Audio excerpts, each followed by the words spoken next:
C'était de faire la lumière sur les différents assassinats qui se sont passés dans ce pays-là. Je précise que l'assassinat de Mme Boileau, jusqu'à présent, on n'a pas une suite réelle là-dessus. Ancienne directrice du Trésor. L'assassinat de Mohamed Guissène, l'assassinat de Cole et tout récemment l'assassinat de Kermalou Diaoumé. C'est vrai, certaines personnes pensaient qu'on devait manifester quand ces premières personnes ont été tuées. Je précise que nous avons une nouvelle équipe qui dirige le Conseil national depuis un an. Et tout ce qui s'est passé avant nous, on estime que le Conseil a traversé une période de turbulence. Les trois dernières années, c'est avec un congrès très difficile qu'on a pu obtenir un bureau renouvelé, mais à 99%, ce qui n'est pas facile, d'avoir dans le contexte actuel. Donc la manifestation a été interdite, même si l'autorité n'a pas la responsabilité ou le droit d'interdire les manifestations, mais elle a le droit de réguler la manifestation et de l'encadrer. Deuxième fait essentiel, nous avons été dispersés, tout d'abord sectionnés en plusieurs groupuscules pour éviter. D'ailleurs, j'ai arrêté plusieurs groupes de manifestants, parce qu'il y a 600 personnes qui quittaient l'axe Amdallah et Tampeto. Quand nous avons vu la tension, on les a dit non, attendez, avec le signal, on vous appelle pour que vous veniez. C'était pour éviter que la manifestation prenne une allure de confrontation. La société civile n'a pas pour rôle de s'affronter avec les forces. Vous avez peur de la violence? Nous craignons la violence comme Ebola. Parce que notre rôle, c'est de donner le bon exemple en matière d'expression citoyenne.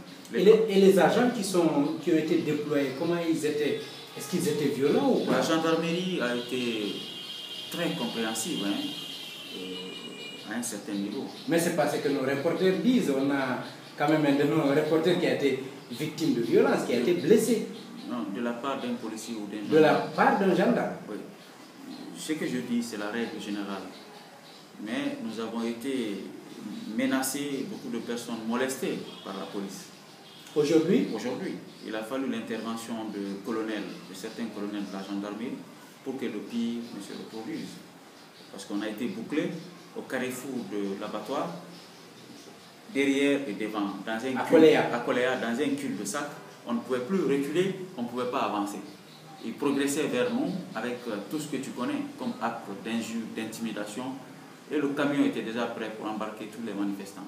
Vous aviez peur?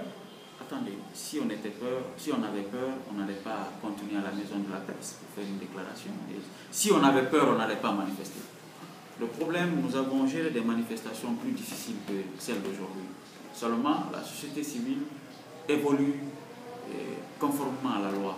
Nous ne voulons pas poser des actes qui peuvent nous rattraper sur le plan judiciaire. C'est pourquoi on s'entoure de toutes les circonspections nécessaires pour que notre démarche soit conforme à la loi. Mais s'il y a des actes de restriction de notre liberté d'expression et de la fonction constitutionnelle que nous avons, dont on dispose, nous avons d'autres façons de manifester. Mais aujourd'hui, vous avez violé l'interdiction de manifester. L'interdiction de manifester, à quelle origine judiciaire? Quelle est la base juridique de l'interdiction? C'est vous qui nous apprenez qu'on a interdit cette manifestation. C'est ça que je veux vous dire. Ni l'incrimen, ni l'impôt n'a signé légué. Il n'y a pas de peine, il n'y a pas de crime sans loi. Sans loi, oui. Quelle est la loi? Quelle est la base juridique qui donne à l'autorité d'interdire une manifestation qui est prévue, dont les racines se trouvent dans la Constitution? Et toutes les lois qui parlent de cela ne stipulent pas que l'autorité peut interdire une manifestation. Il y a des conditionnalités qui sont citées. La condition qu'il y a des risques d'affrontement ou des risques graves de troubles à l'ordre public.